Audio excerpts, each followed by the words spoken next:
নারীর যত হুকুম ইসলামে সব কিছুর মধ্যে প্রথম হলো পর্দা। তার পর্দাকে সামনে রেখে এরপরে নারীর হুকুম সাজানো হয়েছে। ওযু, গোসল, নামাজ, রোজা, হজ, জিকির, তেলাওয়াত, দান, সাদাকা সব কিছুর মধ্যে প্রথম আগে সামনে রাখা হয়েছে তার পর্দা।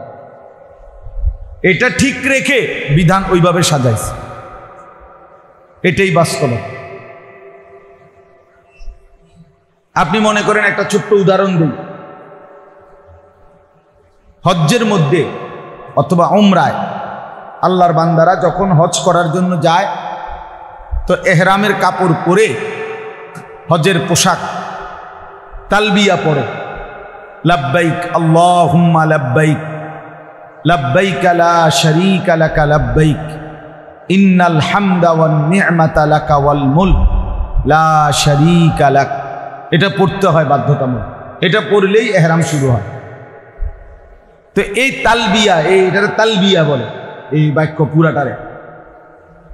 এইটা রাসূলুল্লাহ সাল্লাল্লাহু আলাইহি ওয়াসাল্লাম বলছেন, এইটা যখন কোনো ব্যক্তি পড়ে হাজী সাহেব, তো তার এই আওয়াজটা, পড়ার আওয়াজটা যতটুকু দূরে যায় অতটুকু পর্যন্ত চারদিকের গোলাকার বৃত্তের মতো চারদিকের ভিতরে শুকনা ভিজা এবং জড় জীব যা কিছু আছে, একেবারে মানুষ, গরু, ছাগল, কীট, পতঙ্গ, জন্তু, জানোয়ার অথবা কাগজ, কলম, কাঠ, আসবাবপত্র, দরজা, জানালা, খাট, বিল্ডিং যা আছে সুদা সকল কিছুই আল্লাহর সৃষ্টির সব ওই ব্যক্তির সাথে তালবিয়া পড়ে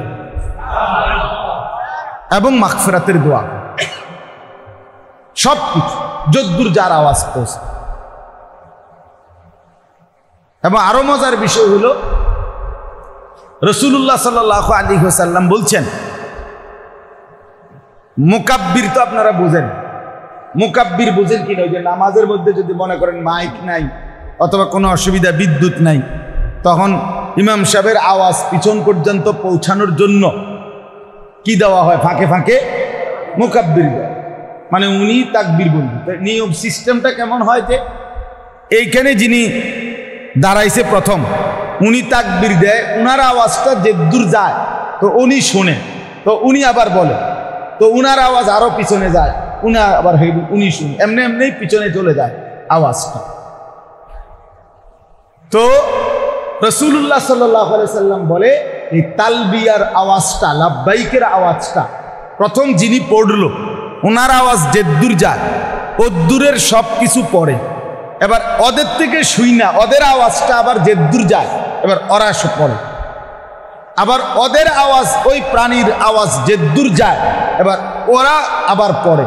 এইভাবে পৃথিবীর এই প্রান্ত থেকে ওই প্রান্ত সব কিছু তালবিয়া, এইভাবে ওই মুকাব্বিরের মতো। এখন আমার বলার উদ্দেশ্য হলো এটা কেমন ফজিলতপূর্ণ আমল চিন্তা করেন। তাহলে বোঝা গেল এখানে আওয়াজটা লাব্বাইক, এটা যে যত জোরে বেশি পড়তে পারবে কষ্ট কইরা তার তত লাভ। লাভ কি না? কারণ আমার আওয়াজ যত দূরে যাবে তত বেশি আমার নেকি আসবে। কিন্তু এত ফজিলতপূর্ণ আমল হওয়ার পরেও মহিলাদের জন্য হজ্জের মধ্যে একবারের জন্য এই লাব্বাইক জোরে বলা নিষেধ। সে পড়বে আস্তে আস্তে। প্রশ্ন হলো কেন? তার পর্দা। কারণ কি বলেন? তার পর্দা, তার পর্দার খেলাফ হবে, অর্থাৎ তার আওয়াজ, সাউতুল মারআতি হিজাবুন, নারীর গলার আওয়াজ এটাও হিজাব, এটাও পর্দা। তাহলে ওই যে আমি বললাম আগে, বিষয়টা শুধু কেবল বোরকার কাপড়টা না, পর্দা ওইটারে বলেন,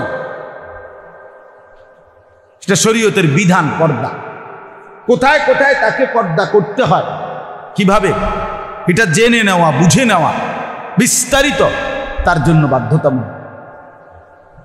তাইলে বোঝা গেল, দেখেন নারীর জন্য আগে হলো পর্দা, তারপরে শরীয়তের হুকুম সাজাই। এই হজ্জেরই আরেকটা উদাহরণ, সাফা মারওয়া দুইটা পাহাড়ের এই পাশ থেকে ওই পারে হজ্জের মধ্যে যাইতে হয়, হাঁটতে হয়। এখানে এই পাহাড় থেকে হাঁটা শুরু করে ওই পাহাড়, এখানে সাফা ওইখানে মারওয়া, দুইটা পাহাড়ের নাম। এটা হজ্জের অংশ, উমরার অংশ। হজ্জের মধ্যে এই সাফা মারওয়া সাই করা ওয়াজিব, করতেই হবে। তাইলে এটার মাঝখানে একটা জায়গা আছে, ওই দেখেন এখানে এরকম একটা চিহ্ন আছে, ওই যে ওই দরজাটার উপরে একটা সবুজ বাতির মতো জ্বলতেছে। ওইখানে একটা জায়গা আছে, নির্দিষ্ট এরিয়া, ওইখানে সবুজ বাতি জ্বলে। এই দুই পাহাড়ের মাঝামাঝি জায়গাটার মধ্যে এইটুকু জায়গা, যেটুকু জায়গায় সবুজ বাতি জ্বলে, এইটুকু জায়গার নিয়ম হলো পুরুষদের জন্য এইটুকু জায়গা দৌড়াইয়া একটু দ্রুত দৌড়িয়ে পার হইতে হয়। এখনো এটাই নিয়ম, আমরা এভাবেই করি। কেন দৌড়াইতে হয়? ওই যে হাজেরা আলাইহিস সালাম ওনার ছেলে ইসমাইলের পানির সন্ধানে এই পাহাড় থেকে ওই পাহাড়ে দৌড়াইছিলেন, খুঁজছিলেন। আর নিচে এই জায়গাটা একটু নিচা ছিল, এইটুকু জায়গায় যখন উনি পার হইতেছিলেন তখন ওই পাহাড়ের ছেলেটাকে দেখা যায় না, দেখে দৌড়াইয়া পার হয়েছে। তো ওই স্মৃতিটাকে আল্লাহ তাআলা ধরে রাখার জন্য হজ্জের মধ্যে এই হুকুমটা দিচ্ছেন যে এইখানে এইটুকু জায়গা দৌড়তে হবে হাজেরার স্মৃতি হিসাবে। এখন স্বাভাবিক যুক্তির কথা হলো, প্রথম যিনি দৌড়াইছেন এই জায়গাটাতে সেটা মহিলা, তাহলে এখনো দৌড়াইবে ওই জায়গাটার মধ্যে কারা? মহিলা দৌড়ায়। পুরুষ দৌড়াবে কেন? পুরুষ তো আর প্রথমবার দৌড়ায় নাই। কিন্তু শরীয়তের বিধান হলো আপনার আকল না, আপনার বুদ্ধি, আপনার বিবেকে ধরতেই হবে, আপনার ব্রেনে ধরতেই হবে। এটা আমার বুঝে আসতেছে না, না এই কথা শরীয়ত বলে না। আপনার বুঝ নিয়ে ইসলাম সাজে নাই। আমার আপনার আকল আর দিমাগ দিয়ে কি হয় নাই, ইসলাম সিদ্ধান্ত হয় নাই। তো আল্লাহ তাআলার বিধান হলো, এখন শরীয়তের বিধান হলো এটুকু জায়গা পুরুষরা দৌড়াবে, নারী দৌড়াবেন। অথচ যুক্তি বলে উচিত ছিল নারী দৌড়াবে। কিন্তু কেন দৌড়াবে না? নারী দৌড়াবে না, এতে তার পর্দার খেলাফ। এই মহিলা দৌড়াবে আর বাকি পুরুষরা তামসা দেখবে, পর্দার খেলাফ হবে, তার পর্দা নষ্ট হবে এতে। তাইলে কি বোঝা গেল? এরকম অসংখ্য উদাহরণ। কেন একজন নারী ইমামতি করতে পারে না? কেন একজন নারীকে মুয়াজ্জিন আজান দিতে দেওয়া হয় না? অথচ সব মানুষ চেষ্টা করে, মুয়াজ্জিন কিংবা ইমাম যাই নিয়োগ দেয়, কণ্ঠটা যার একটু সুন্দর তারই ইমাম মুয়াজ্জিন নিয়োগ দেয়। বিশেষ করে মুয়াজ্জিন সবাই চেষ্টা করে কণ্ঠ সুন্দর হলে আজানটা শুনতে ভালো লাগে। স্বাভাবিকভাবেই সৃষ্টিগতভাবে পুরুষের চাইতে নারীর কণ্ঠ সুন্দর। তাহলে যুক্তির বিচারে সবাই যেহেতু সুন্দর কণ্ঠই তালাশ করে, তো মহিলারাই মুয়াজ্জিন হওয়া উচিত। কথা বুঝছেন না? এবং এটা আহামরি কোনো চিল্লানেরও কোনো কিছু না। মাইকে আজান দিব, মাইকেই তো আওয়াজটা পৌঁছাইব, যদি এমন না হয় আর তো না, সামনেবার ঠিক হয়ে যাবে। ঠিক হয়ে যাবে না? চলেন, তো বলতেছিলাম নারী আজান দেও না, নারী ইমামতি করে না। সর্বকিছুতে মূল মাসআলা হলো নারীর পর্দা। নারীর কি বলেন? রাসূলুল্লাহ সাল্লাল্লাহু আলাইহি ওয়াসাল্লাম বলছেন, নবীজির জামানায় মহিলারা মসজিদে নববীতে জামাতে শামিল হতেন। তো আল্লাহ নবী সাল্লাল্লাহু আলাইহি ওয়াসাল্লাম বলছে, খায়রু সুফুফিন নিসাই আখিরুহা, মহিলাদের জন্য সর্বোত্তম কাতার হলো একদম পিছনের কাতার। কেন? পর্দা। সে আগে আসলো, তাকে দাঁড়াইতে হবে কোথায়? পিছন। কেন? তার পর্দা, তার পর্দা।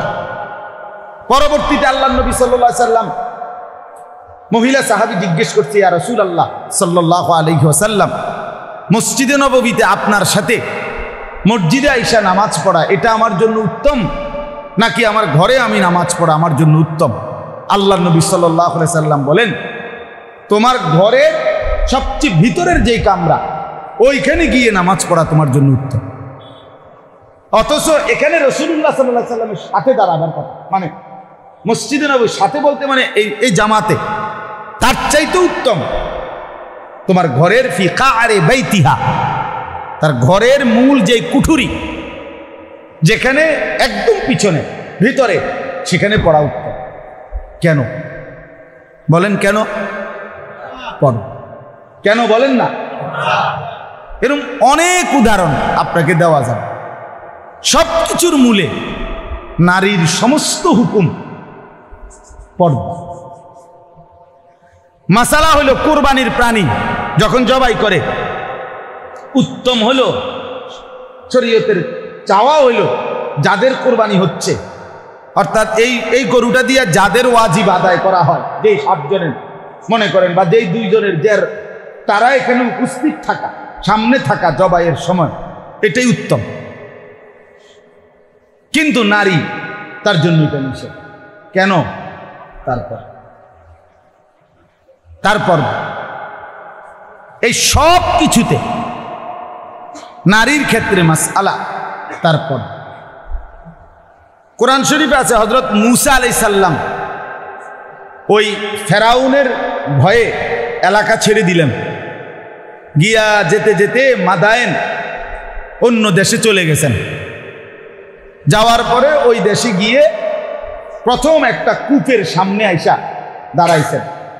আইসা দেখছে ওই কূপের মধ্যে লোকেরা তাদের উট, বকরি, ছাগল এগুলোকে পানি পান করাইতেছে। উটের থেকে কূপের থেকে একটা ভারী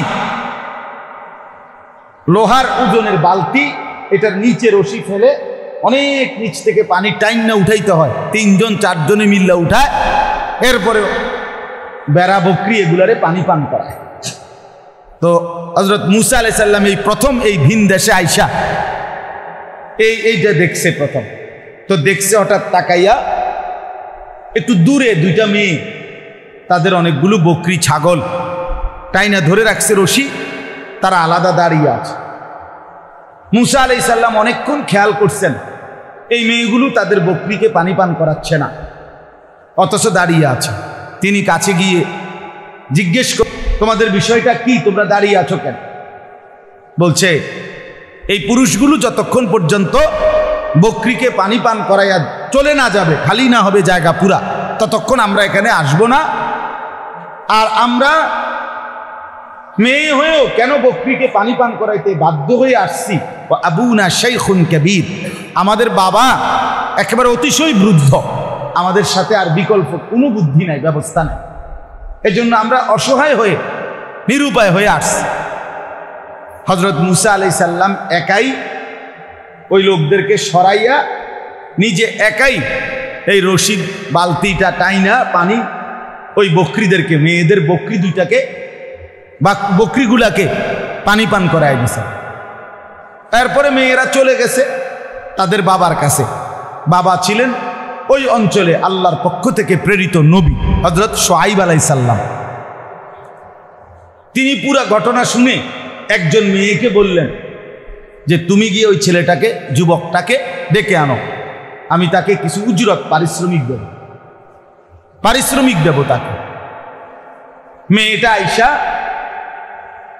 হযরত মূসা আলাইহিস সালামের কাছে, এখানে কোরআনে আছে, ফাজাআতহু ইহদাহুমা তামশি আলা ইস্তিহয়াইন, অত্যন্ত লজ্জাবনত, হায়া লজ্জা নিয়ে, লজ্জাশীলা নারীর মতো, মেয়ের মতো একজন মেয়ে মূসা নবীর সামনে এসে দাঁড়ালেন, মাথা নুয়ে বললেন, আমার আব্বা আমাদের আপনাকে যেতে বলছেন, আপনাকে উজরত দিবে, পারিশ্রমিক দিবে, আপনি যে আমাদের বকরিকে পানি পান করাই দিয়েছেন, আপনাকে কিছু উজরত দিবে। এই তখন তাফসিরে আছে মূসা আলাইহিস সালাম তো পথ চিনে না, বাড়ি চিনে না। স্বাভাবিকভাবে নিয়ম কি? স্বাভাবিকভাবে নিয়ম হইল যে সে সামনে থাকবে, যে পথ দেখাবে, রাহাবার সামনে থাকে, আর উনি পিছনে ওনার পথ দেখে দেখে কি যাবে। কিন্তু মুসা আলাইহিস সালাম তৎক্ষণাৎ বললেন ওই কন্যাকে, ওই মেয়েকে, তুমি আমার পিছনে হাঁটো, আমি সামনে হাঁটবো, এবং তুমি পিছন থেকে ডান বাম বলবে।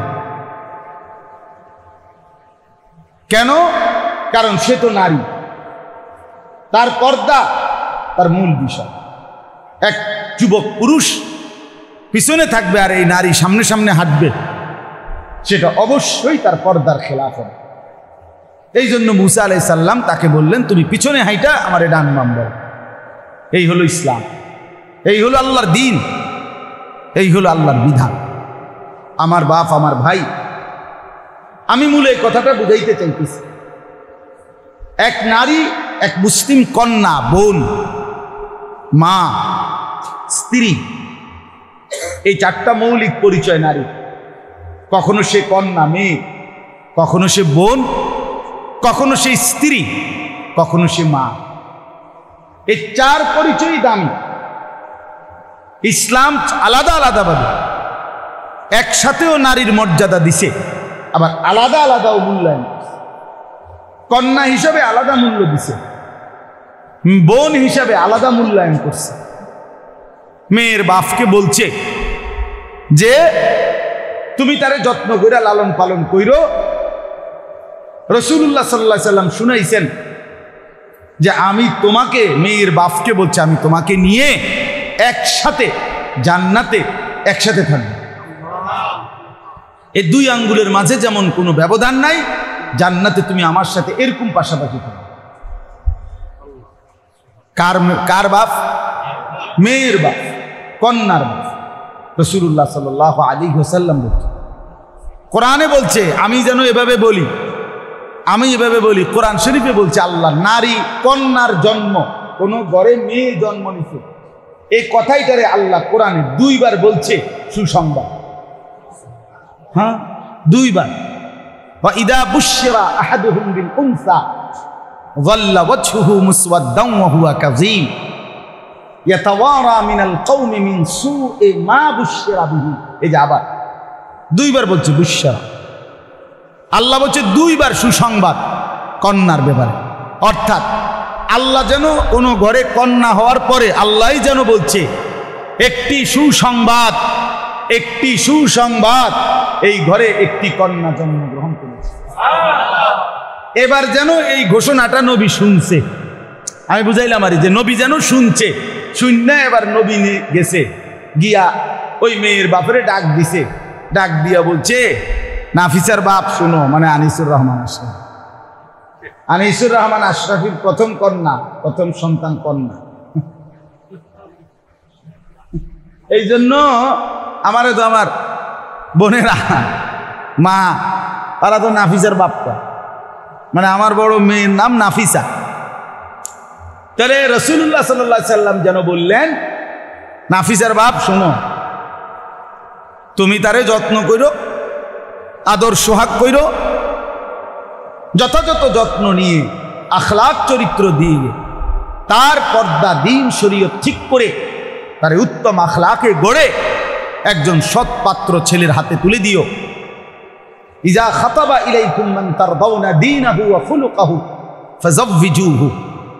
নবীজি মেয়ের বাপকে বলছে তোমার কাছে যদি এমন ছেলের প্রস্তাব আসে তোমার মেয়ের জন্য, যার দুই জিনিসে তুমি সন্তুষ্ট, মান তারদাউনা দীনাহু ওয়া খুলুকাহু, তার দ্বীন, তার ইসলাম, তার ঈমান, এর ব্যাপারে তুমি সন্তুষ্ট, আর ওয়া খুলুকাহু, তার আখলাক চরিত্র, এই ব্যাপারে তুমি সন্তুষ্ট, তা আল্লাহর নবী বলছেন তো অবশ্যই তুমি কন্যা তার কাছে বিয়ে দিও, তার কাছে বিয়ে দিয়ে দাও তোমার কন্যাকে।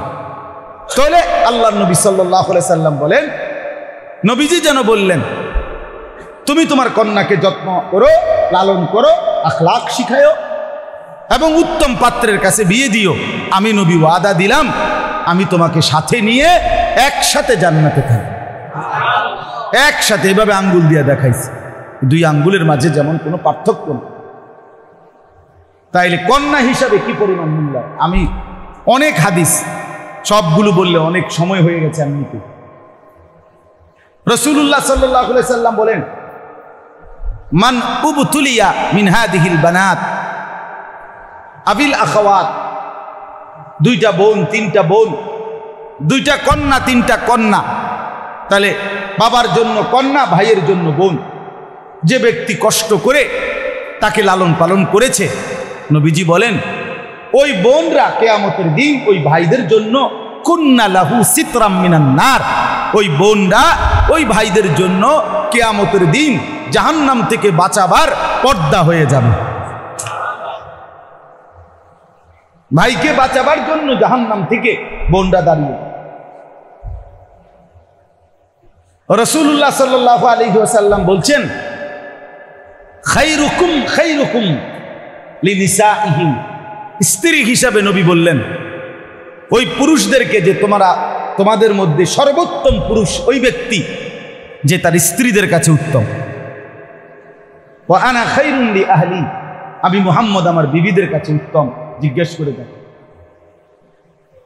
সাহাবীরা জিজ্ঞেস করছে চিন্তা ভাবনা করে যে কারে জিঙ্গাউন যায়। নবীজির বিবি মোট 11 জন, এর মধ্যে একজন মাত্র স্ত্রী হলো একেবারে সবচেয়ে কম বয়স্কা কুমারী, আর সব হলো আগে বিবাহিতা ওনারা ছিলেন। হযরতে আয়েশা রাদিয়াল্লাহু তাআলা আনহা, নবী সাল্লাল্লাহু আলাইহি সাল্লামের বয়স যখন 53 বছর বা 54 বছর, তখন ওনার বয়স মাত্র 9 বছর। কতটা ব্যবধান! তাহলে এই মাত্র 9 বছরের এই বালিকা 54 বছরের একজন পুরুষ যিনি স্বামী, তিনি যথোপযুক্তভাবে এই 9-10 বছরের মেয়ে তার হক, তার সাথে সম্পর্ক ঠিক মতো রাখতে পারা, এটা একটু কঠিন, কারণ বয়সের অনেক ডিস্টেন্স, ব্যবধান। এই জন্য সাহাবীরা উনারে জিজ্ঞাসা করছে যে দেখি উনি কি কয়।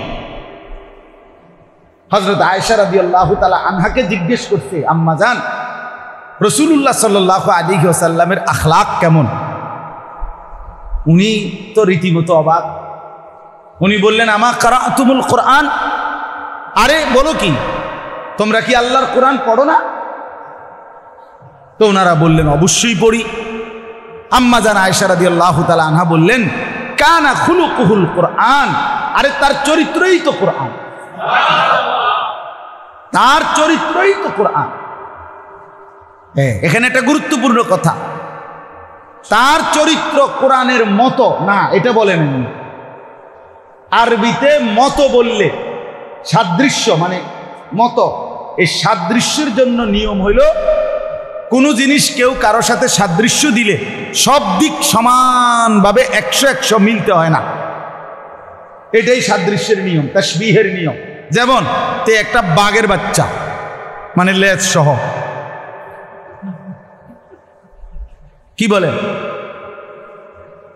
তে বেড়ে, তাহলে বাঘের বাচ্চা মানে কি লেজ সহ? না না, বীরত্ব, সাহসিকতা, এই না, এই একটা বিষয়ে তার সাদৃশ্য হলেই তাকে বাঘের সাথে কি দিল? তুলনা দিল। তাহলে সাদৃশ্যের জন্য সব কিছু এটার এটা সমান সমান হইতে হয় জরুরি না। এই জন্য কোরআনের মতো বলে নাই, বললে হয়তো কোরআনের মধ্যে একজন মুমিনের আখলাক মনে করেন 30টা 20টা হইলেও আপনি কইতেন আরে কয় কি মিয়া, খাম খেয়ালি না। 25টা হইলেও কইতেন হইছে, আল্লাহ একজন এত খুঁজজন আছে। কিন্তু না, উনি বলছেন কানা খুলুকুহুল কোরআন, কোরআন পুরাটা যেমন মুহাম্মদে আরবি তেমন, মুহাম্মদে আরবি এমন পুরা কোরআন চাচ্ছিল যেন 100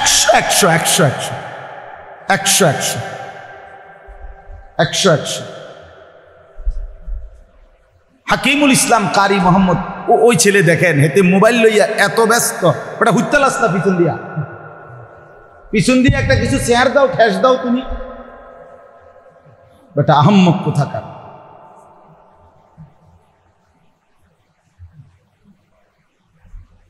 মানে সে এটা নিয়ে এত পরিমাণ ব্যস্ত হচ্ছে, কোনোভাবেই হেতে সুবিধা মতো এটা উঠতে আসে না। কেমনে উঠাইলে এটা পজিশন হইব এইটাই হে বুঝতে আসে না। আমাদের দেশের ছেলে পেলেদের মতো কোন ডিজাইনে চুল কাটলে তার কাছে সুন্দর লাগে হে নিজে করতে পারে। এই জন্য বছরের 5-6 আইটেমের চুল বদলাইছে, মানে নিজের কাছেই নিজেরে ভাল লাগে। আমার এক মুসল্লি বিশ্বাস করে, মিথ্যা কথা না, সে আমার কইছে হুজুর আমি ছবি উড়াইয়া দেখছি, ফটো উড়াইয়া আমি চাইয়া আমার ফটো দেখলাম, আমার কাছে আমার চোরের মতো লাগে। হে মেয়ে আমার বাচ্চা আছে, তোর কাছে মোবাইল নাম্বার নেন, বলে আপনি কইছেন নিয়ে কথা।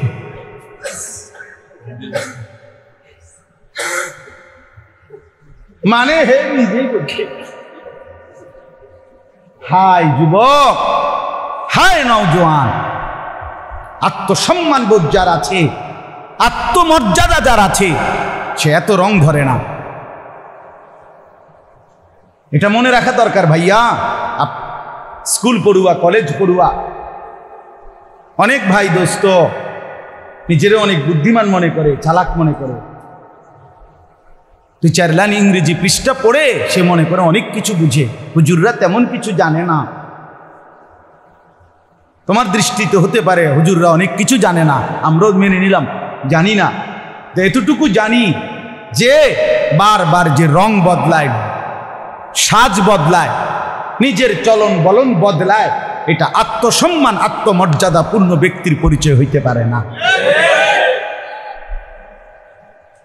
এটা কিছুটা অপ্রকৃতিস্থ ব্যক্তি, কিছুটা মানসিক ভারসাম্য কম এমন ব্যক্তির পরিচয়, যে নিজেই বুঝতে পারে না কি ডান দিকে চুল বড় রাখলে আমারে সুন্দর হয়, এই মাসে এটাই মনে হয়েছিল, পরের মাসে আবার হেদিকে বাড়াইলে মনে হয়। তো তাহলে কি বোঝা গেল? তোমার নিজের সৌন্দর্যের উপরেই তো তোমার।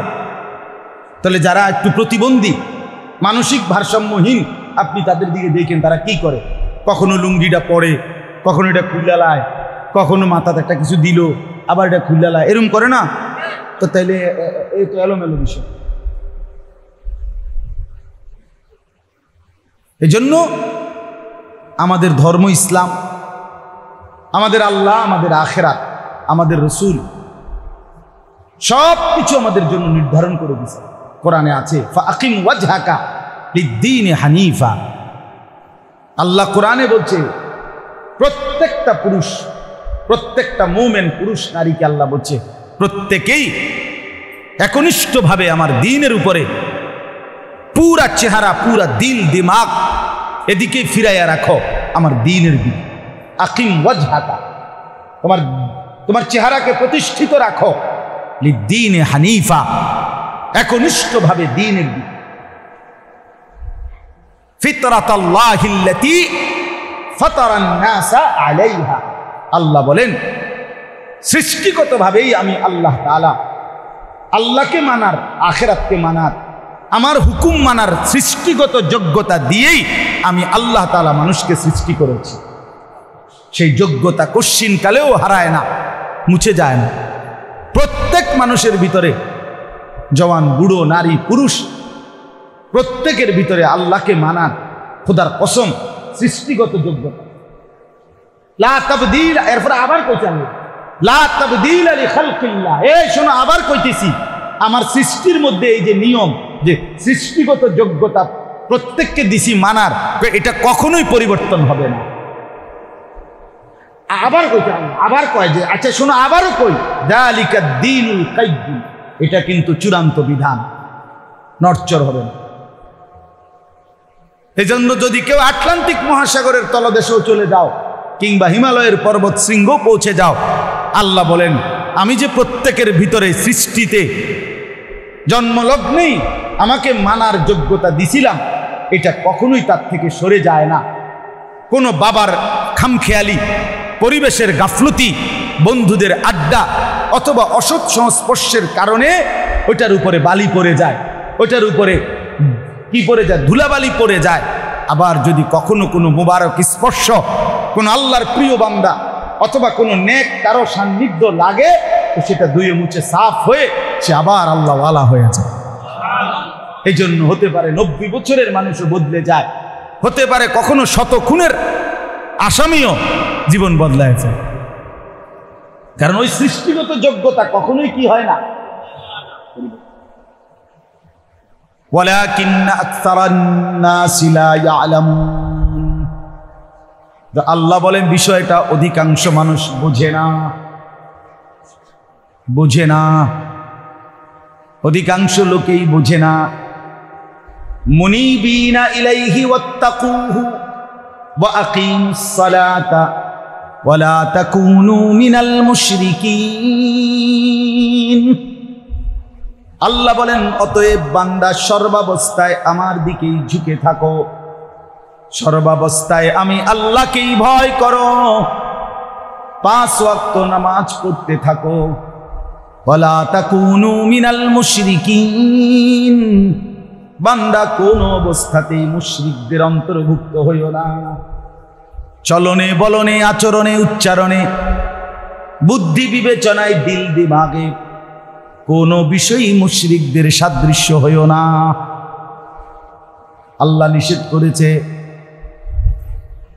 এটা গুরুত্বপূর্ণ বাপ, এটা কোনোভাবেই ফ্যাশনেবল চুল না, এটা বিকৃত মানসিকতার চুল, কোনোভাবেই না। আমি চ্যালেঞ্জ করতে রাজি, আমি যুক্তিতে যে কোনো কারোর সাথে তর্ক করতে রাজি, একবারে সাফ। সেলুন কাটিং এর এই চুল এডি যে কোনো ফ্যাশন নয়, এ কথার উপরে আমি তর্ক। তুমি কোন দিন বইবা আমার লগে তো তারিখ, শুধু আমার মাহফিলের ডায়েরিটা একটু সাউন্ড লাগবে, এই কথা আশেপাশে হইলে সারি আমি আম, তুমি কোন দিন বইবা, তুমি কোন যুক্তিতে কোন পয়েন্টে এটা সুস্থ স্বাভাবিক রুচি, আমি এটা বুঝতে চাই। কোন নাফিতের কাছ থেকে যে ফ্যাশন নেয় তার রুচিটা কতটুকু আমি তো এইটাই বুঝিলাম। আর আত্মসম্মান কোথায় নিয়ে, আত্মমর্যাদা কোথায় নিয়ে? আজীব মুসলমানের নওজোয়ান খামখেয়ালির এক জিন্দিগি বানায় নিছেন।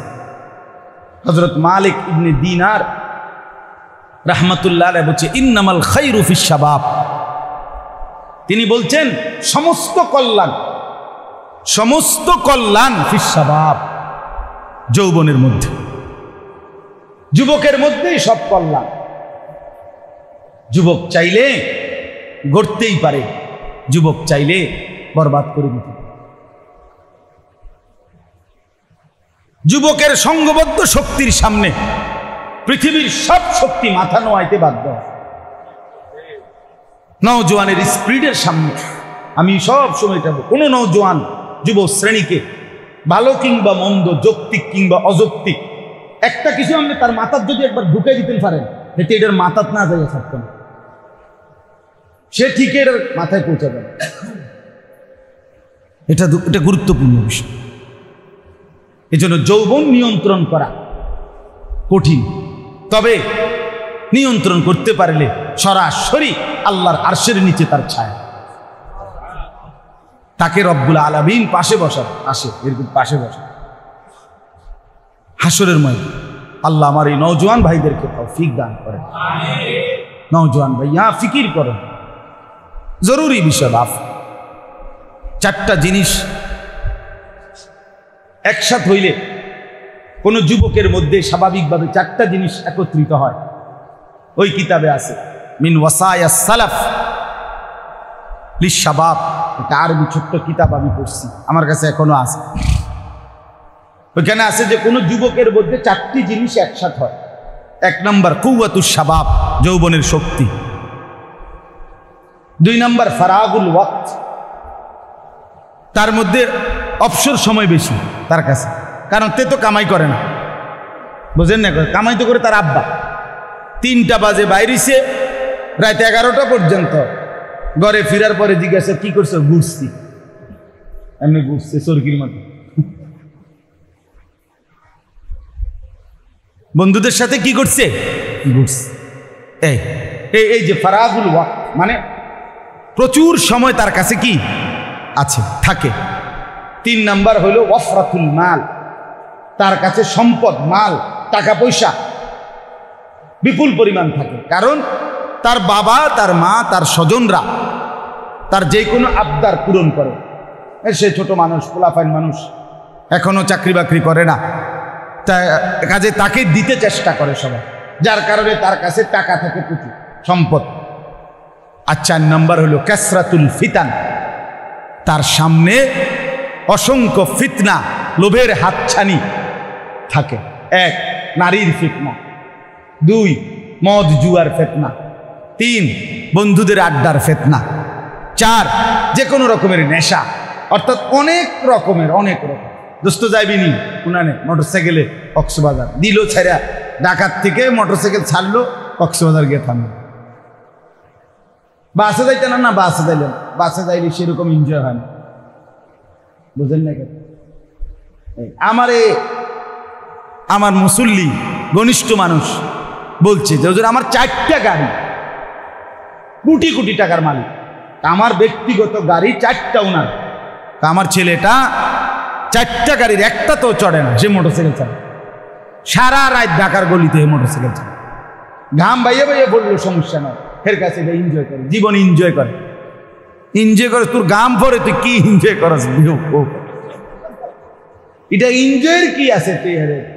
তুই ভাত খানার সময় ভাত খাও, ফেসাবে ধরলে ফেসাব করো, ঘুম যাওয়ানোর টাইমে ঘুম যাও না, আলগা কি এনজয় কি? আমি এটাই বুঝি। আর এত রাইতে তোমার এটা চায় কে? মানুষের হয়েছে মানুষের ঘুমে, তো তোমারে দেখে কে? কোন মক্কলে দেখে তোমারে? বেউকুফ তুমি। শুধু শুধু না, এটা আপনি বলেন না, এটা বেহুদা, এত ফালতু কম কাম। জন্য বললাম নারীর ফিতনা, সম্পদের ফিতনা, বন্ধুদের ফিতনা, মদ জুয়া, অবৈধ বিভিন্ন নেশা জাতীয়, মানে সবকিছুই তার কাছে রঙিন লাগে, সবকিছুই তার কাছে রঙিন লাগে, নেশা লাগে, সবকিছুই সে ধরতে পারে, ছুঁইতে পারে, কারণ তার তো শরীর সক্ষম, যৌবন আছে। তিনি বলছেন ওই কিতাবে মালিক ইবনে দিনার রাহমাতুল্লাহ আলাইহির বক্তব্যে যে এই 4 জিনিসকে যখন কোনো যুবক নিয়ন্ত্রণ হারা হয়ে যায়, অর্থাৎ আল্লাহ এবং তার রসুলের বিধান মতো, ইসলামের হুকুম মতো যদি এই 4টাকে নিয়ন্ত্রণ করতে না পারে, তো সেই যুবক হারিয়ে যায়, সে ধ্বংসের অতল গহ্বরে হারিয়ে যায়। একদিন সে আর নিজেকে আর খুঁজে পায় না, কারণ বন্ধুদের আড্ডায়, সমবয়সীদের আড্ডায়, নারীর আড্ডায়, মদ জুয়ার আড্ডায়, জিনা ব্যভিচারের আড্ডায়। আল্লাহ আমার সন্তানদেরকে, বন্ধুদেরকে, ভাইদেরকে, নওজোয়ানদেরকে মাফ করে দেয়। আমি তো ব্যক্তিগতভাবে ফিকির করি, বাপ শুনি, খেয়াল করি, এটা একটা এক একজনের এক একটা অভ্যাস। আমি আমার খেয়াল মেন ছেলেদের দিকে আমি তাকাই বেশি, কি করে হেতে করে ডাকি, কেমনে লড়ে, কেমনি কি করে, মোটর সাইকেলের ফা করে মনে হয় একটা কুত্তা কামড় দিতে ফা করে কিরে এরম করলি কা? কারণটা কি? এটা এরম, তোমার কি কুত্তা কামড়াইছে কোনো? তুমি এটা এরম এরম ধরে ছাড়লা কা? বলেন কোন কি দরকারটা কি? শুধু শুধু শুধু শুধু একেবারেই শুধু। এরপরে যে ট্রাকটা ঢুকে লাইলা, কাবার দনে ঢুকে লাইলা, ওয়ালা তুলকু বিআইদিকুম ইলাত তাহলুকা। রব্বুল আলামিন বলে, বান্দা নিজেকে নিজে ধ্বংসের দিকে ঠেলে দিও না। প্রতিটা জান, প্রতিটা মিনিট, প্রতিটা মুহূর্ত দামি। আল্লাহ তাআলা কোরআনে বলছেন, বান্দা আমি কিন্তু হিসাব নেব, সেকেন্ড সেকেন্ড, মিনিট মিনিট, ঘন্টা ঘন্টা। ফাওয়ারাব্বিকা লানাসআলান্নাহুম আজমাইন। আল্লাহ বলেন, বান্দা আমি কিন্তু আমার নিজের জাতের কসম, আমি আমার রবের কসম, আমি আমার আল্লাহ নিজেই নিজের কসম করে বলছি, আমি কিন্তু তোমাদের সকলকেই জিজ্ঞেস করব। আম্মা কানু ইয়ামালুন, যে যা করেছো বান্দা আমি একটা সেকেন্ডও ফেলে দেব না, জিজ্ঞেস করব। ওমা কুন্না আনিল খালকি গাফিলিন। আল্লাহ বলে, আমি কিন্তু আমার একটা সৃষ্টির ব্যাপারেও 1 সেকেন্ড গাফেল নই। গাফেল তুমি, গাফেল আমি, গাফেল কিন্তু আল্লাহ গাফিল নয়। ওমা রাব্বুকা বিগাফিলিন আম্মা তা'মালুন। আল্লাহ বলে, বান্দা তোমরা যা করছো আমি আল্লাহকে এক মুহূর্ত গাফিল ভেব না। ওয়া কাফা বিদুনুবি ইবাদিহি খাবীরাম বাসীরা। আল্লাহ বলেন, আমার প্রতিটা বান্দার গুনাহের পূর্ণ হিসাব রাখার ব্যাপারে আমি আল্লাহ কাফা একাই যথেষ্ট। আল্লাহ বলেন, সুম্মা লাতুসআলুন্না ইয়াওমাইদিন আনিন নাঈম। আমার দেওয়া প্রতিটি নিয়ামত সম্পর্কে বান্দা আমি জিজ্ঞেস করব। লাতুসআলুন্না আরবিতে তাকিদের শব্দ, অবশ্যই অবশ্যই জিজ্ঞেস করব। হাদিসে আছে নবীজি সাল্লাল্লাহু আলাইহি সাল্লাম বলছে, প্রত্যেক মানুষকে আল্লাহ প্রথম দুইটি নিয়ামত সম্পর্কে প্রশ্ন করবে। কয়টা? দুইটা। এক, আলাম নুসিহ জিসমাক, বলো বান্দা আমি কি তোমাকে সুস্থ শরীর দেইনি? এবার বলো সেটার বদলা কি দিছি? দুই, ওয়া নুরযিকা মিনাল মা, আমি কি তোমাকে প্রতিনিয়ত তৃষ্ণার্ত অবস্থায় পানি দিয়ে তোমার তৃষ্ণা নিবারণ করি নাই? আমার সেই প্রতিবার তৃষ্ণার্ত অবস্থায় পানি পান করে যেই তৃষ্ণা নিবারণ করেছিলে, তারপরে আমার শুকর কি করছো বান্দা সেটা বলো। এরপরে আস্তে আস্তে আগামো। আমার রোদ, আমার বাতাস, আমার আলো, আমার অন্ধকার, আমার হাত, আমার চোখ, আমার নাক, আমার কান, আমার পা, আমার আলো অন্ধকার, আমার দিন, আমার রাত, আমার ঘন্টা, আমার মিনিট, আমার সেকেন্ড, আমার দেওয়া তোমার স্ত্রী, আমার দেওয়া তোমার সন্তান, আমার দেওয়া তোমার সম্পদ মাল, একটা একটা করে বলো বান্দা কি করেছো? কি বলবেন বাপ? যুবক ভাই, তোমরা যারা নামাজ পড়ো না, কি বলবা বাপ? হায় বাপ, কি বলবা? দুনিয়ার সমস্যার সমাধান তো হইল না, সমাধান তো হয়েছে না, পুরা সমাধান আসবে না। আরো আন্দোলন, আরো কিছু হলো, আরো চেষ্টা করলেও এই পৃথিবীতে আয় উপার্জনের জন্য মানুষের যত কামড়া কামড়ি করুক, মানুষের সবগুলো চাহিদা, টার্গেট, প্রয়োজন পূরণ হবে না। দুনিয়া এক অতৃপ্ত জায়গার না, যেখানে কেউ কখনো তৃপ্ত হয় নাই। তুমি হবে কেন? কেউ যদি বলে উনি এই রাস্তাটা করে দিছে, উনি এই রাস্তা করে দেওয়ার কারণে পৃথিবীতে অমর হয়ে থাকবেন, রাস্তায় যেন ডাক দিয়ে আল্লাহ দোহাই আমি তো থাকতাম না, এবারটা কেমন অমর হইব? আরে বেকুব, তুই কারে কস? আমি জমি নিজেই তো থাকবো না, আমি দুনিয়াই তো থাকবো না, দুনিয়াতে অমর হয় কেমনে? অমর হইলে তো আমি নিজেই হইতাম অমর। এই জন্য বন্ধু, বাপ, সবাইকে বলি, রাত হয়েছে, আপনাদেরকে বুঝাইতে চাচ্ছি, খোদার কসম, একটা একটা স্বপ্ন, পরিকল্পনা সবগুলো পূর্ণ হবে না, একজনেরও না, অতৃপ্ত থেকে যাবে। দুনিয়া এক অতৃপ্ত জায়গার নাম। তৃপ্তির সব কিছু পরিপূর্ণ মিলবে শুধুই জান্নাত। ওয়ালাকুম ফিহা মা তাশতাহি আনফুসুকুম, যা চাইবে দিল তাই মিলবে। কোথায়? জান্নাত, জান্নাত। অতএব আমরা প্রত্যেকে ফিকির করি। আমার কথা ছিল এই, আমি শুধু তর্জমা শোনাবো। আমার মূল বক্তব্য ছিল যে কথাটা আমি বলতে চাইছিলাম, নারীর পর্দা, নারীর নিজেকে সাজিয়ে রাখা, আল্লাহর দ্বীন আর কোরআন সুন্নাহর বিধান মতো নারী নিজেকে পরিচালনা করা। বিশ্বাস করেন এটাই ছিল মুসলিম নারীর মূল পরিচয়। তো ওই কথা থেকে গেছিলাম, হযরত আয়েশা রাদিয়াল্লাহু তাআলা আনহা বলছেন, আমার স্বামীর চরিত্র বলছো? আমার স্বামীর চরিত্র পুরাটাই কোরআন। মনে আছে না এই কথার থেকে? হ্যাঁ, ও বেচারারে সোজা করতে গিয়া আরেকদিকে কাইতিয়ে গেছিল, যদি পইরা ওইদিকে মাথা ব্যথা পাইতো, তাহলে পুরা মাহফিলের বদনাম হতো যে হেনে গিয়া বেচারা মোবাইলের ছবি উঠে দিকে মাথা আড়াইলেছে। যাই হোক, তো এই জন্য বললাম, শেষ কথা হইল মা, এক নারীর মর্যাদা মা। আচ্ছা, মা হিসাবে নারীর মর্যাদা এটা কতক্ষণ কইলে শেষ হইব? ঠিক কিনা বলেন না কেন? কতক্ষণ কইলে শেষ হইব? এটা কি শেষ হইবার বিষয়? মায়ের মর্যাদা শেষ করার বিষয়? কি পরিমাণ মর্যাদা! আমি তো বলি, মজার বিষয় হলো, আমি তো বলি ওই যে জন্মের দিন নারীকে মানে কন্যাকে এই যে মর্যাদা দিতে দিতে শুরু হয়েছে, কন্যা, বোন, স্ত্রী, তো যখন সে মা হয়েছে এইবার করছেটা কি? ইসলাম, আমাদের নবী সাল্লাল্লাহু আলাইহি সাল্লাম এবার মাকে, মা নামের এই নারীকে মর্যাদা দিতে গিয়ে জান্নাতের উপরে উঠায় দিয়েছে। জান্নাতের মানে মায়ের পায়ের নিচে যদি হয় জান্নাত, এটাই তো হাদিস নাকি? এটাই তো বিশুদ্ধ হাদিস। তো মা কোথায়? ঠিকই না বলুন?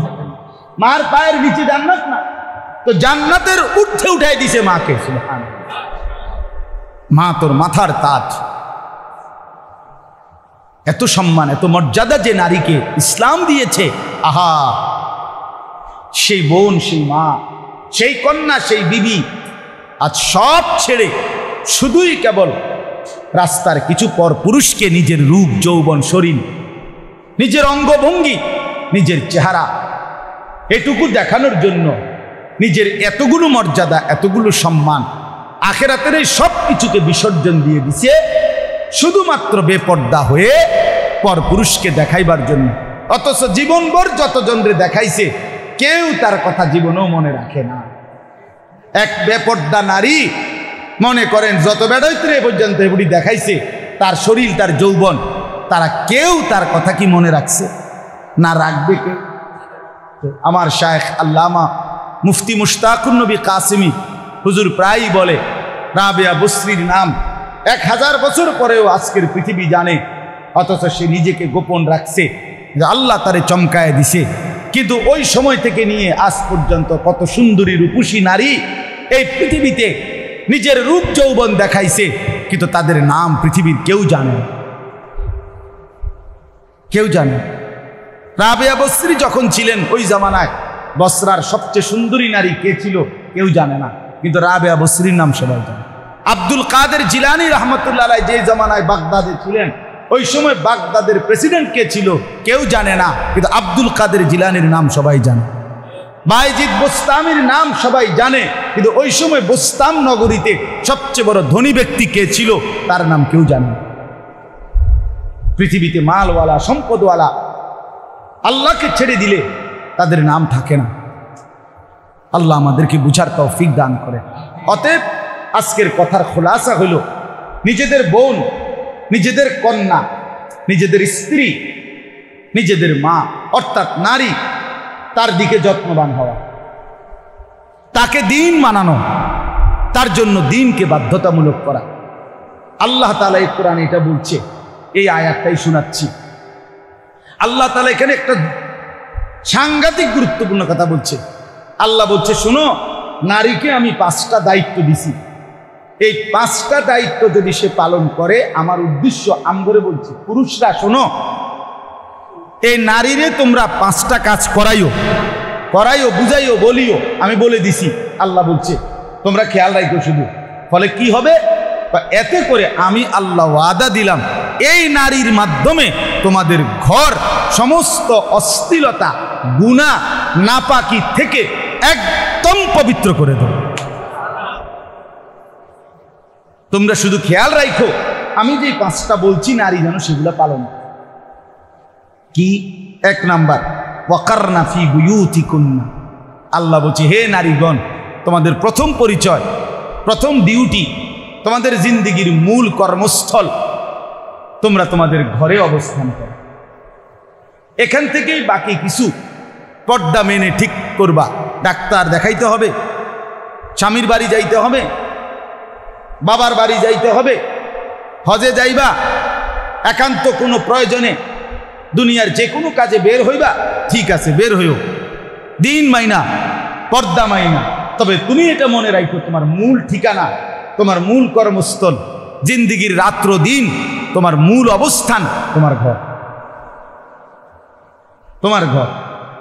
পুরুষকে বলছে তোমার মূল কর্মস্থল বাহির। ফান্তাশিরু ফিল আরদ, জমিনে ছড়িয়ে পড়ো। আর নারীকে বলছে ওয়াকারনা ফি বুয়ুতিকুন্না, ঘরে অবস্থান করো। এখান থেকে যখন যেটা প্রয়োজন, শরীয়ত মাইনা, শরীয়তের হুকুম মাইনা, পর্দা মাইনা, এরপরে বাইরে। কিন্তু নারীর মূল অবস্থান স্থল কোথায়? 2 নাম্বার, ওয়ালা তাবাররাজনা তাবাররুজাল জাহিলিয়াতিল উলা। অজ্ঞ, মূর্খ, জাহেল নারীদের মতো কোনোভাবেই নিজের রূপ যৌবন চেহারা নিজের শরীর কাপড় অঙ্গভঙ্গি প্রদর্শন করে বাহিরে বের হইও না। আল্লাহ কোরআনে বলছে। এই জন্য রাগ করার কোনো সিস্টেম নাই। সরাসরি কোরআনে বেপর্দা নারীকে আল্লাহ বলছে এগুলো মূর্খ, জাহেল, অজ্ঞ। প্লাস্টিক,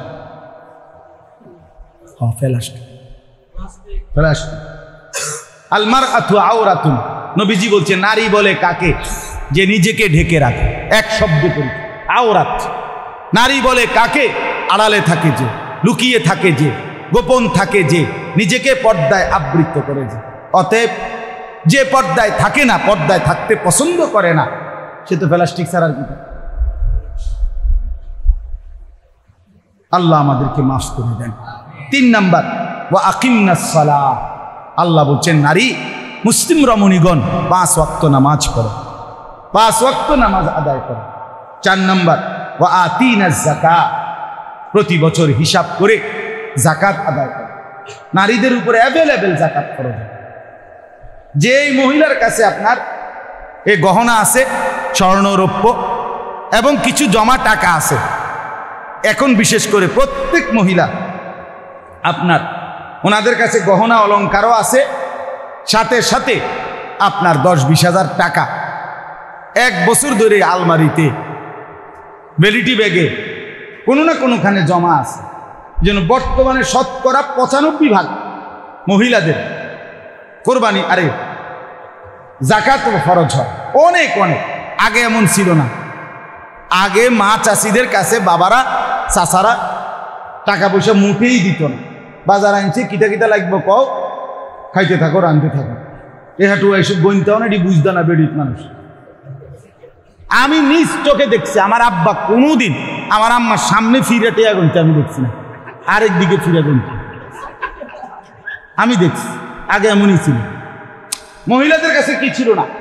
টাকা ছিল। আর এখন আলহামদুলিল্লাহ কি দিবে, উনি তো এটিএম। মহিলার কাছে তো মেন জমা, ওইখান থেকে পুরুষ প্রয়োজন মতো উনি দয়া করে যদি দেয়, এবারে যদি দেয় দয়া করে উনার উপরে যদি আল্লাহ রহম করে।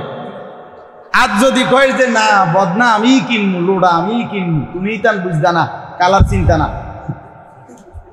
বদনার উপর কালার আছে, বদনাও একটা সয়েজের বিষয়, খামখেয়ালি না। এই জন্য মহিলা স্বামীর ধমক দিয়ে আরে তোমার কোনো কালারের জন্য হেবুড়িছেন কালার। উনি এই জন্য বললাম আল্লাহ তাআলা বলেন যাকাত বছর শেষে হিসেব করে যাকাত দাও। মহিলাদের উপরে যাকাত ফরজ হয়। আর 5 নাম্বার, ওয়া আতি'নাল্লাহ ওয়া রাসূলাহ।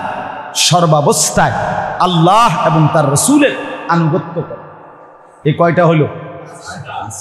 ঘরে অবস্থান করো, অজ্ঞ মূর্খ নারীদের মতো নিজেকে প্রদর্শন করে বেপর্দা বের হইও না। 3, 5 ওয়াক্ত নামাজ আদায় করো, বছর শেষে হিসাব করে যাকাত দাও, আল্লাহ রসুলের আনুগত্য করো। এবার আল্লাহ পুরুষদেরকে বলে, আমাগর এবার কইছে কয় যে তোমাগো মহিলাদের বিষয়ে আমি এই 5টা কথা কেন বললাম। ইন্নামা ইউরিদুল্লাহু, নিশ্চয়ই আল্লাহ চাচ্ছেন, লিয়ুযহিবা, দূর করতে, আনকুমুর রিজসা আহলাল বাইতে, তোমাদের ঘরের সকলের কাছ থেকে রিজস, যে কোনো রকমের নাপাকি, অশ্লীলতা, বেহায়াপনা, গুনাহ, এটা দূর করতে চাচ্ছেন এই নারীর মাধ্যমে। ওয়ায়ুতাহহিরাকুম তাতহীরা, এবং তোমাদেরকে 100 পবিত্র করে দিতে চাচ্ছেন। কি চমৎকার কথা! আল্লাহ তাআলা কতটা শানদার ভাবে, নারী পবিত্র হবে তো ঘর পবিত্র হবে, নারী নেককার হবে ঘর সুন্দর। আমার বন্ধু, আমার যুবক ভাই, এটা খেয়াল করার বিষয় ভাইয়া, খেয়াল করার বিষয়। লোনা জলে তৃষ্ণা মেটে না, বুঝছেন এই কথাই? যায় না না, হুদা মাতা লাগে না, বুঝছেননি কথাটা? লোনা জলে কি মেটে না? বঙ্গোপসাগরের উত্তাল ঢেউ, ওই লোনা পানি কি হবে না? তৃষ্ণা মিটবে না, আলাদা পানি লাগবে, মিনারেল ওয়াটার লাগবে। লোনা জলে তৃষ্ণা মেটে, তার মানে ভিন নারী, বদ আখলাকের নারী, গুনায় জড়িত নারী, অবৈধ প্রেম, অবৈধ সম্পর্ক, বিবাহ বহির্ভূত যে কোনো বেপরদিগি জিন্দিগি, এই নারী লোনা পানি এর দিয়া তৃপ্তি হবে না, তৃষ্ণা মিটবে না। লোনা জলে কি মেটে না। এই জন্য আল্লাহ তাআলা কোরআনে বলছে যে পুরুষ মনে রাখো তোমার আখলাক খারাপ তো তোমার জন্য মিলবো আরেকটা খারাপ খবিশ, দুই খবিশ একসাথে হবে। আল খাবিসাতু লিল খাবিসিন, খবিশ মিলবে তোমার। নবীজি বলছে ফজরের নামাজ যে পড়ে না সে খবিশ, হাদিসে তো মিলবে এরকম আরেক খবিশ, আরেক খবিশ। নাউযুবিল্লাহ। এজন্য এমনে রাস্তার নারী আর মোবাইলের বেডি এগুলি আসলে যে হাসি দেয়, মানে হাসি দেয়, হ্যাঁ ধোকা ধোকা। ল্যাবে পাঠাইলে ফরমালিন আসবে, রিপোর্টে বলবে যে পুরাটা ফরমালিন, হ্যাঁ ফরমালিন আসবে। ওই হাসি ধোকা, ওই হাসি কি ধোকা। বেপর্দা নারীর হাসি ধোকা, বেহায়া নারীর হাসি ধোকা। এজন্য যুবক ভাইয়া লা তাগতার, প্রতারিত হইও না, প্রতারিত হইও। রব্বুল আলামিন যে শাহওয়াত দিয়েছেন সেটা পূরণের হালাল ব্যবস্থাপনা আল্লাহই রেখেছে। তৃষ্ণা যিনি দিয়েছেন হালাল পানি তিনি দিয়েছেন, ক্ষুধা যিনি দিয়েছেন হালাল খাবার তিনি দিয়েছেন, লজ্জাস্থানের শাহওয়াত যিনি দিয়েছেন হালাল স্ত্রী তিনি ব্যবস্থা রেখেছেন। অতএব নিজেকে বরবাদ না করি, নিজেকে নষ্ট না করি। আল্লাহ তাআলা শেষ বলছেন ওয়াযকুরনা মা ইউতলা ফি বুয়ুতিকুন্না মিন আয়াতিল্লাহি ওয়াল হিকমা। এই কথাটাই শেষ। আল্লাহ বলছে হে নারীগণ, নারীদেরকে বলছে তোমরা পড়ো তোমাদের ঘরে দুই জিনিস, এক আল্লাহর কোরআন, দুই ওয়াল হিকমা রাসূলের সুন্নাহ। এই জন্য নারী তার ঘরে পড়বে আল্লাহর কোরআন, রাসূলের সুন্নাহ। এই জন্যই আমাদের এই মহিলা মাদ্রাসাগুলোতে 8 বছর 9 বছর 6 বছর 10 বছর লাগাইয়া ছোট্টবেলার থেকে নারীকে আল্লাহর কোরআন এবং রাসূলের সুন্নাহ হাদিসের কিতাব সহ পড়িয়ে তাকে তার কলিজার ভিতরে আখিরাত পর্দা মিলায়। আমি সেদিন একজনকে বুঝাইছি একটা বিষয় নিয়ে আর কি। মনে করেন সে একজন পর্দানশীল নারী বিয়ে করছে, কিন্তু আচরণগত তার আচরণের মধ্যে একটু ত্রুটি, যে চেতাচেতি করে, খসর খসর করে, ভালো কথা, কিন্তু সে অনেকটা অভিযোগ দিছে আমার কাছে। কিন্তু আমি বললাম ভাইয়া তুমি আগে দুইটা কথায় আসো। একটা হলো তার কথাবার্তা মনে করো একটু উগ্র, কিন্তু সে নামাজের ব্যাপারে 5 ওয়াক্ত নামাজ এটা কখনো ছাড়েনি। তোমার জানা মতো এই পর্যন্ত বিবাহ হয়েছে তো কয় না হুজুর এই ব্যাপারে আমি কোনোদিন বলতে হয়নি। আমি বলে পর্দা আমাদের এই যে মূল সারে এই পর্দা যেটা এটা করেনি, এই ব্যাপার আমি 100 আমি বলি এইটাই আমগো মহিলা মাদ্রাসার বড়, যে এইটা কমপক্ষে 5 ওয়াক্ত নামাজ, তার চরিত্র, তার পর্দা আখলাক, এই ব্যাপারে তাকে আর তুমি বলতে হবে না ইনশাআল্লাহ। সে নিজের থেকেই এটা সত্তাগতভাবে করবে। আর উত্তম আখলাকের জন্য তার কথাবার্তা, তার সাথে মিল মহব্বত ভালোভাবে হওয়ার জন্য প্রতিনিয়ত আল্লাহর কাছে তুমি আমি দোয়া করতে থাকি। দোয়া করো, ইনশাআল্লাহ আল্লাহ চাইলে বদলাই দিবে। কিন্তু অসংখ্য পুরুষ তো, আমার একজন ঘনিষ্ঠ মানুষ আছে যে আমার কলিজার চাইতে বেশি মহব্বত করে, আমার খুব আপনজন। সে আমার কাছে আজকে না হয়তো 5 বছর 6 বছর ধরে প্রতিনিয়ত যখনই দেখা হয় তার চোখ দিয়ে পানি পড়ে। শুধু এক আফসোস যে হুজুর আমার জীবনের আর কোনো অভাব নাই, কিন্তু আমি উঠতে বসতে শুধু আমার বিবিরে বলতেছি নামাজ পড়তে, কিন্তু সে নামাজ পড়ে না, সে নামাজ পড়ে।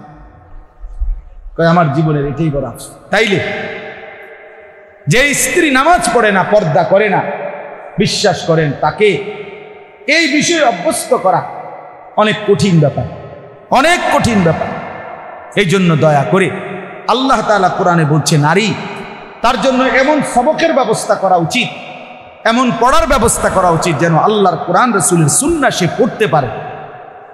ইন্নাল্লাহা কানা লতীফান খাবীরা, নিশ্চয়ই আল্লাহ তাআলা সব কিছু সূক্ষ্মভাবে দেখেন এবং সংবাদ রাখেন। অর্থাৎ আপনি আপনার স্ত্রী, আপনার কন্যা, তার ব্যাপারে আপনি কি আচরণ করছেন সত্যিকারভাবে তাকে দিন শেখাবার জন্য, এটা আল্লাহ দেখছেন, খবর রাখছেন। অতএব আজকে দুই বিষয়ে আমি কথা বললাম। একটা বিষয় হলো আমরা প্রত্যেকে, এই যুবক ভাই আপনারাও, বাবারাও, সবাই নিজ নিজ বোন, স্ত্রী, কন্যা, কারো আজ হোক, কারো ভবিষ্যতে হবে, কিচ্ছু হয় নাই, একটা সুতা কিছু হয় নাই, আমার পাও ভাঙা গেছে, আমি একাই। দুনিয়া এক স্বার্থপর দুনিয়া। সামনের সিএনজি 3 জন মারা গেল, পিছনের সিএনজি থামে না, পাশে দিয়ে যায়। সামনের গাড়ি অ্যাক্সিডেন্ট করে পড়ে থাকলো, পিছনের গাড়িগুলো পাশ দিয়ে চলে যায়, কেউ থামে না। স্বার্থপর এই দুনিয়ায় কেউ থামে না, কেউ কাউরে মনে রাখে না রে বাপ, কেউ মনে রাখে। তুমি মরলে, আমি মরলে, এরপরেও সেদিন সূর্য উঠবে, চাঁদ উঠবে, পৃথিবীর আলো বাতাস, রোদ বৃষ্টি, এই ব্যস্ত কোলাহলের দুনিয়া কিচ্ছু থামবে না, শুধু আমি থাকবো না, শুধু আমি থাকবো না। দোস্ত আমার, বন্ধু আমার, এটাই বাস্তবতা। কিচ্ছু থামবে না, সব চলমান থাকবে, শুধু আমি নাই। আমার আপনার মৃত্যুর পরে যদি পৃথিবী চাঁদের দেশেও চলে যায়, আমার কি? আমি তো নাই। আধুনিকতার পৃথিবী যদি একবার চন্দ্র দেশে চলে যায়, সৌরজগৎ পার হয়ে যায়, হবে কি আমার? আমি তো মরে গেলাম। এই জন্য দয়া করে প্রত্যেকেই নিজের উপরে কদর করেন, নিজের হায়াতের কদর করেন, জিন্দিগির কদর করেন। আল্লাহ তাআলা আমাদের সবাইকে তৌফিক দান করেন। এই মাদ্রাসা আল্লাহ তাআলা কবুল করে নেন। এই ফিকির, এই মেহনত আল্লাহ তাআলা বরকত দান করেন। আগামী দিনেও ইনশাআল্লাহ আল্লাহ তাআলা যেন এমন মজলিস আরো করবার তৌফিক দান করে। আমিন। মাদ্রাসার পক্ষ থেকে এটা হচ্ছে মাদ্রাসা, কোন মাদ্রাসা? মাদ্রাসা। মাশাআল্লাহ, মাশাআল্লাহ।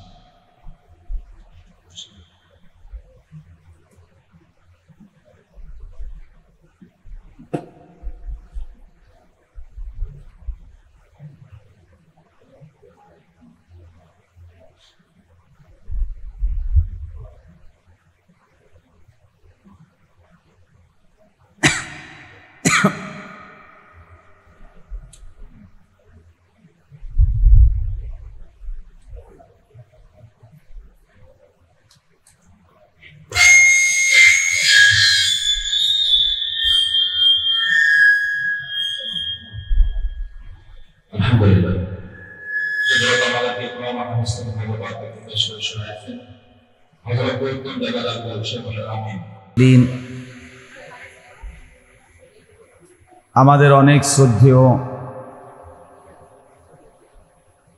হযরত মাওলানা আহসানুল্লাহ সাহেব দামাত বারাকাতুহুমুল আলিয়া হযরত আপনাদের মাঝে গুরুত্বপূর্ণ নসিহত করছিলেন। সামান্য একটু অংশ আমি এসেও শুনেছি। আপনারা যথেষ্ট আন্তরিকতার সাথে, সবরের সাথেই বসেছেন। সবার কাছেই বিনীত অনুরোধ, যেটুকু সময় আমরা বসলাম, কোনো রকমের অস্থিরতা, পেরেশানি না করে আন্তরিকতার সাথেই সবাই বসার চেষ্টা করুন। অল্প কিছুক্ষণ সময় ইনশাআল্লাহ আমি আপনাদের সামনে সামান্য কিছু কথাই আরজ করতে চাই। আল্লাহ তাআলা আমাদেরকে তৌফিক দান করেন। পবিত্র কোরআনুল কারীমের 22 নম্বর পারা, কোরআনুল কারীমের 33 নম্বর সূরা, সূরাটার নাম সূরায়ে আহজাব। এই সূরার 33-34 এই দুইটি আয়াত আমি তেলাওয়াত করেছি। ইনশাআল্লাহ এই দুই আয়াতকে সামনে রেখেই কিছু কথা আরজ করতে চাই। মূলত মুফতি নাজির আহমদ ভাই স্বাভাবিকভাবেই আমাদেরকেও মহব্বত করে, আমরাও মহব্বত করি। আমার এতেকাফের সাথী, আর এই বছর হজ্জেরও সাথী, আলহামদুলিল্লাহ। আজকের এই মাদ্রাসাটা আল মদিনা মাদ্রাসা। আমি ভেবেছিলাম পুরাটাই মহিলা মাদ্রাসা, পরে এখন এসে শুনলাম যে না, আলহামদুলিল্লাহ পুরুষদেরও শাখা আছে এবং মেয়েদের মাদ্রাসা এখানে দাওরায়ে হাদিস পর্যন্ত। আলহামদুলিল্লাহ, অনেক বড় সৌভাগ্য, অনেক বড় কপাল। মুসলমানের যেই কন্যারা মেয়েরা আল্লাহর দ্বীন শিখতেছে, রাসূলুল্লাহ সাল্লাল্লাহু আলাইহি ওয়াসাল্লামের হাদিস শিখতেছে, অনেক বড় সৌভাগ্য। সময়ের বর্তমান প্রেক্ষাপট যে মুসলিম নারী, মুসলিম কন্যা, বাস্তবতা হল সংখ্যাগরিষ্ঠ অংশই দিন থেকে অনেক দূর। পর্দা বলতে সামান্য কিছুকে বোঝে, আল্লাহর হুকুম বলতে দুই চারটা কথাকে বোঝে। পর্দা বলতে অনেক নারী মনে করে শুধু যে বোরখা একটা গায়ে দেয় এটারই কয় পর্দা। আসলে তো এটা বোরখা যেটা, এটা তো পর্দা না। পর্দা তো ইসলামের একটা বিধান, শরীয়তের একটি হুকুম। নামাজ যেমন ইসলামের একটি বিধান, এখন মোটেই নাই। আলহামদুলিল্লাহ, আওয়াজ এখন আর মোটেই নাই। ধীরে ধীরে কিছু এগুলোর কারণে না, এগুলা কারণে না। এটা এখানে যে অপারেটর নাই, আপনার অপারেটর ছাড়া আপনি পারতেন না। ওরা বলে যে এগুলা এমনভাবে লাগাই দিয়ে গেছি কোনো ডিস্টার্ব হইতো না, হুজুর ওইলে আমার খবর দিয়ে। আসলে ধোকা। মাইক অপারেটর দেখছি যে আমি 20 বছর, বুঝেন না? ওদের এই সদর বদর আমি আজীবন দেখে আসছি। হ্যাঁ হ্যাঁ, আমার এই দুঃখ আর বলার মতন, কারণ জিন্দিগিটাই মাইকেল লগে। কাজেই এইটা দেখছি বহু। ওরা আপনার কষ্ট দেয় অধিকাংশই। তো বলতেছিলাম এগুলো প্রয়োজনে আবার লাগা। এটা যদি মনে করেন অসুবিধা বোধ করে, এটাতে না, এটাতে কোনো আওয়াজে আসে না। এই আলাদা যে ছেলেরা এগুলো লাগাইছে এটার কারণে কোনো সমস্যা নেই। এটা তো সবসময় লাগায়, প্রতিদিন লাগায়। এখন আমি মাগরিবের পরে যেখানে বয়ান করছি সেখানেও তো এগুলো লাগাইছে, তো ওই সময় তো অসুবিধা হয় না।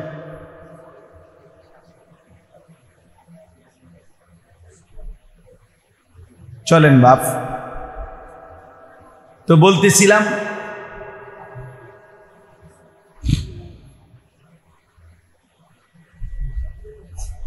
বর্তমান অবস্থাটা তো এমন যে মুসলিম অধিকাংশ কন্যা নারী দিন শরীয়ত বলতে একদমই সামান্যটুকু জানাশোনা, তাও পালন করেন। আগের গ্রামগঞ্জের মা চাচিরাও যেটুকু দিন শরীয়ত পর্দা বুঝত, এখনকার বোনেরা তাও বোঝেন। আমার তো স্পষ্ট মনে আছে, আমার যেটুকু মনে আছে, আমার পুরোপুরি মনে আছে যে আমি আমার আম্মার সাথে রিকশায় করে নানার বাড়িতে, খালার বাড়িতে, আমার বড় খালা ওনার বাড়িতে আমি অনেক গেছি, আমার মনে আছে খালার কথা। আর আমার নানার বাড়িতে সব সময় মার সাথে যখনই গেছি রিকশার চারদিকে কাপড় পেঁচাইয়া এরপরে ভিতরে বসতাম। রিকশার ড্রাইভার বাড়ির সামনে আসলে আগে একটা কাপড় পাঠাইত, ওইটা চারদিকে আগে রিকশাওয়ালায় বাঁধত, এরপরে ওইটার ভিতরে মা চাচিরা বসত। আমরাও ছোটবেলায় বসছি। আমার এতটুকুও মনে আছে যে কত সময় এই রিকশার কাপড়টা যে বাহির যে দেখা যায় না, আমরা ছোট মানুষকে টানতাম, মানে দেহি না, তো মায়ে ধমক দিত, বসায় রাখত। আমার নানার বাড়ি থেকে আমার খালার বাড়ি ধরেন 7-8 মাইল বা 6-7 মাইল হবে। আমার একেবারে স্পষ্ট মনে আছে যে আমি আমার মার সাথে খালার সাথে বহুবার সন্ধ্যার পরে অথবা ভোরে ফজরের আগে ক্ষেতের লাইল দিয়া কোন ইচ্ছা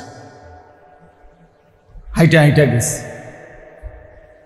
এবং সব সময় মা খালা চাচি তাদের কাছে ছাতা থাকতো আলাদা। দূরে থেকে কোনো পুরুষ আসতেছে দেখলেও ছাতা দিয়ে একসাথে এক পাশে দাঁড়ায় থাকতো যতক্ষণ ওই বেটা পার না হয়। তাইলে পর্দা পুশিদাকে তারা এতটা বেশি গুরুত্ব দিত বুঝত। আমার নানি আমি দেখছি পুরা বুঝ হওয়ার পরেও আমার নানু নামাজের সময় আলাদা আরেকটা বোরকা গায়ে দিয়ে নামাজ পড়ত। অনেক সময় আমরাও বলছি যে এটা আসলে লাগে না, না উনি এটা বুঝতেন না। বোরকা পরা জরুরি না নামাজের সময়, কিন্তু তবুও তিনি পড়তেন। আমার আম্মা স্কুলে ক্লাস 4 পর্যন্ত পড়ছে, শুধু 4র্থ শ্রেণী পাস। মায়ে বলছে যে আমি ক্লাস 5-এ উঠছি, এই সময় আমার বিয়ে হয়ে গেছে। তাহলে মা আমার 4র্থ শ্রেণী পাস করা, প্রাইমারির গণ্ডিটাও শেষ করে নাই। কিন্তু সেই মাকে তো আমি বুঝ হওয়ার পরে পুরাপুরি দেখছি মা শতভাগ পর্দানশীল। আমার ছোট চাচা মেজো চাচা কত সময় শহরে আমাদের বাসায় আসতেন, আমি মা আরে কোনোদিন দেখি নাই ওনাদের সাথে দেখা দিত। তাইলে বলার উদ্দেশ্য হইল বাপ, আমরা খুব অল্প সময়ের ব্যবধানে খুব দ্রুত টেলিভিশনের পর্দার মতো, অর্থাৎ যেখানে একটা দৃশ্যের পরে আরেকটা দৃশ্য খুব দ্রুত পাল্টে যায়, খুব অল্প সময়ের ব্যবধানে রাত দিন ব্যবধান হয়ে গেছে। মানে আমার ছোটবেলা আর আমার এখন, আমার বয়স তো এখন মনে করেন 900 বছর, ঠিক না? আমার বয়স এখন 43। 1981 সনে আমার জন্ম, অক্টোবর মাসের 25 বা 26 তারিখ। তাইলে আমার যদি মোটামুটি বুঝ হওয়ার বয়স 8-10 বছর বাদ দেই, যেটুকু আমি বুঝি, তো 10 বছর যদি বাদ দেই তাহলে 33 বছর। তাহলে 33 বছরের ওই মাথা আর এই মাথা, গত 30 বছর আগে আর 30 বছর পরে আমার হায়াত কত ব্যবধান, কতটা ব্যবধান। এখন যদি কোনো একটা রিক্সার মধ্যে এরকম চারদিকে কাপড় লাগাইয়া যায়, রীতিমতো কয়েক লাখ মানুষ এটার ছবি উঠাবে, ঠিক না বলেন? ফেসবুকে দিবে যে বলেন আদিম যুগের স্মৃতি দেখেন, আদিম যুগের স্মৃতি বলবে যে আজ থেকে 2000 বছর আগে পৃথিবীতে এমন ছিল, এমনটাই মনে করি, রীতিমতো অবাক হবে। এখনকার সন্তানকে ওইটা বুঝাইতে কষ্ট হয়ে যাবে যে কেমন ছিল ওই দৃশ্য। এই জন্য বললাম অনেক ব্যবধান, খুব দ্রুততম 30 বছরের ভিতরে দৃশ্যপট অনেক বদলে গেছে। নারী, মুসলিম কন্যা সবার কাছে মনে হচ্ছে শিক্ষিত, এসএসসি পাস, ইন্টার পাস, দাখিল পাস, আলেম পাস, পড়ালেখা করছে, শিক্ষিত, কিন্তু দিন, শরীয়ত, আখলাক, ইসলামের শাশ্বত বিধান, পর্দা, নারীর কোথায়? এত দ্রুত হারিয়ে গেছে, একদম খুব দ্রুততম সময় হারায় গেছে। এই জন্য বললাম আলহামদুলিল্লাহ, আল্লাহর দয়ায় আমাদের এই কওমি মাদ্রাসার যে মহিলা মাদ্রাসাগুলো আল্লাহ পাকের মেহেরবানিতে কিছুটা হলে পর্দা, ইসলামের হুকুম, এটাকে বাস্তবতায় ধরে রাখার সর্বাত্মক চেষ্টা করতেছে। আজকে বোরকা, মহিলা মাদ্রাসার মেয়েদের বোরকাও বোরকা, আর রাস্তায় চলতে ফিরতে নারীর বোরকাও বোরকা। লাল, নীল, হলুদ, কমলা, বেগুনি, শত শত আইটেমের কালারের বোরকা। বোরকা বানাইতে কাপড় যেদ্দুর লাগে, 3 পিস বানাইতেও কাপড়ের দূরে লাগে, সমান সমান। 3 পিস যেমন রেডিমেড কিনতে পাওয়া যায়, বোরকাও রেডিমেড কিনতে পাওয়া যায়, শুধু উপরে ছেড়ে দিলে হয়। অর্থাৎ 2টা জামা, একটা ভিতরে গায়ে দিছে, একটা উপরে গায়ে দিছে, এইটাই পাঠ হয়েছে আর কি। বোরকা নামের কিচ্ছুই হয় নাই, শুধু জামা গায়ে দিছে 2টা, একটা ভিতরে গায়ে দিছে আর একটা উপরে গায়ে দিছে। তো এই কারণে বললাম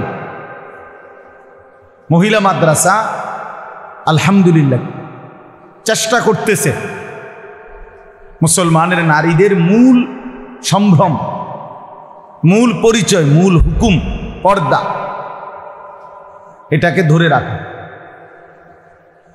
বাস্তবতা হলো কোনো নারী মুসলিম অস্বীকার করুক আর স্বীকার করুক,